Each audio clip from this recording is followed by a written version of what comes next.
Bueno, hace ya como un par de años que sabía que estaban haciendo un remake de Salem Slot, bueno, una adaptación, como queráis llamarlo, y empezaron a aparecer noticias en todas las webs y tal, diciendo, se retrasa, que se va no sé quién, que ahora va a salir en cine, al final no sale en cine, la vamos a estrenar en Max.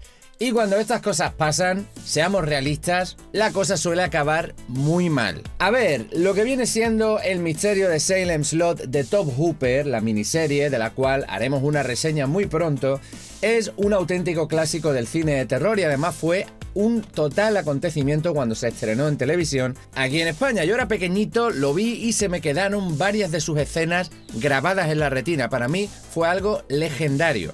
It's one of a kind.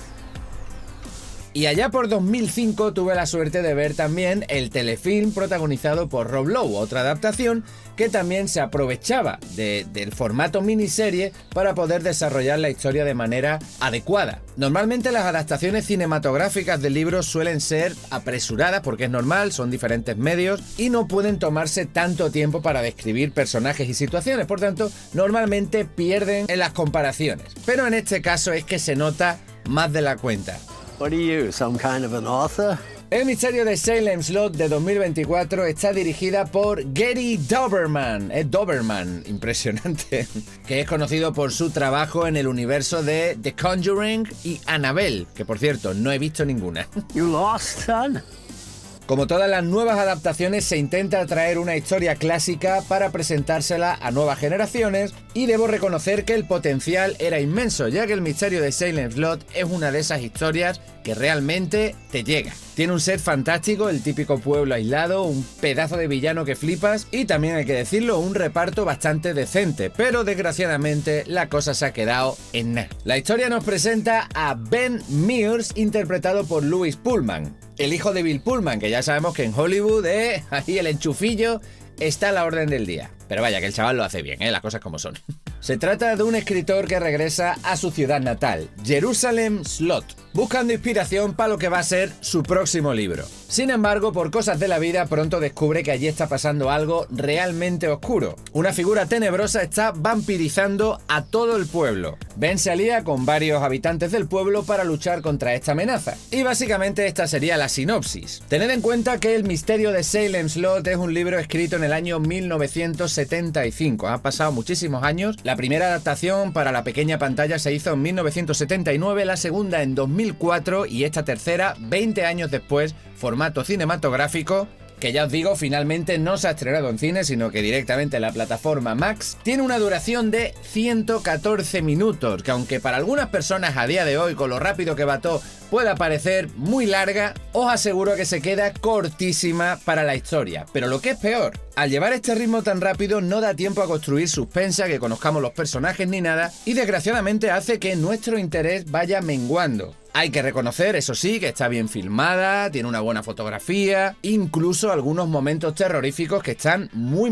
logrados. El diseño del señor Barlow está obviamente inspirado en la primera adaptación, la de Tobe Hooper, y creo que eso es un acierto. El señor Barlow es una especie como del Nosferatu clásico, pero que daba mucho miedo. Aquí obviamente se tira mucho del CGI en algunos momentos y alguna que otra pantalla verde que huele a chotuno. Pero en general hay que decir que hay bastantes escenas que están bien elaboradas, incluso la mítica escena del niño en la ventana, que daba mucha cacota y que aquí se cambia algún personaje y tal, pero en general está guay. La historia del misterio de Salem Slot es bastante larga, que se apoya mucho en la atmósfera, y aquí las cosas van ocurriendo demasiado rápido. Y aquí, amigos, vamos a soltar algún que otro spoiler.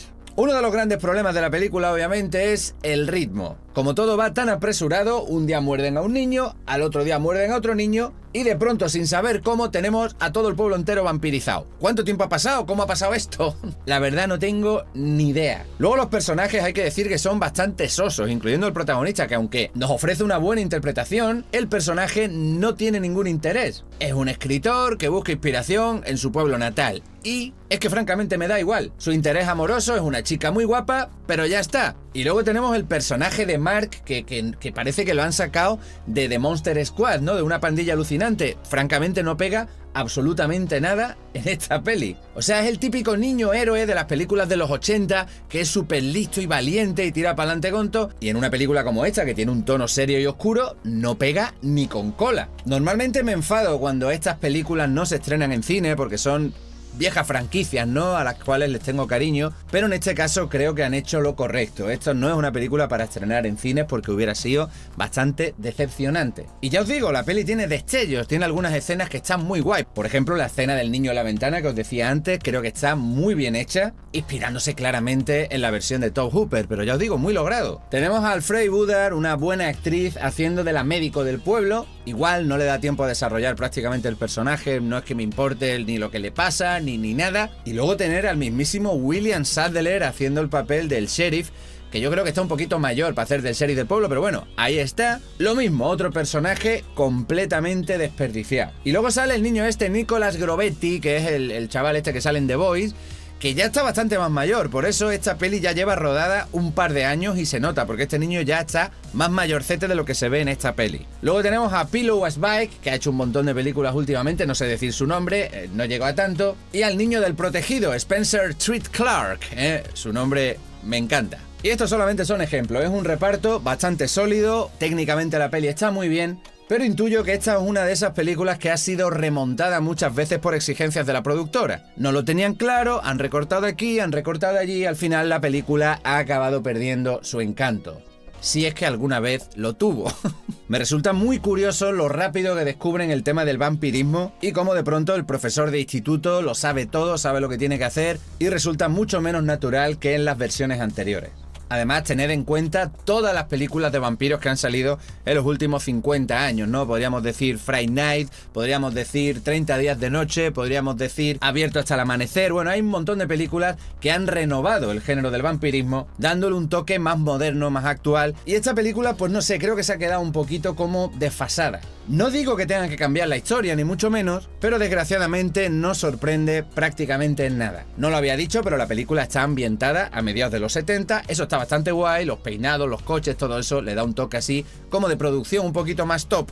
Y esa es una de las cosas que me da realmente rabia. La peli no es mala, no es barata, no es una mierda. Es simplemente una peli se queda en un 6, en un bien. Estamos ante una película que simplemente te va a entretener, que hoy día no es poco, obviamente, pero si eres un fan de la novela o de la adaptación original de Tobe Hooper, os vais a quedar muy decepcionados, mucho. Os vais a cagar en el Gary Doberman este. Pues nada, familia, esta ha sido mi reseña del Misterio de Salem Slot, la esperadísima adaptación del año 2024, estrenada en Max, que, ya os digo, desgraciadamente se ha quedado a medio gas. Coño, me ha rimado. Pues nada, familia, dejad vuestros likes, comentarios y suscribíos a Videoback, un canal de reseñas perfecto si eres un polla vieja. Pues nada, familia, nos vemos en el siguiente vídeo. I don't like to work.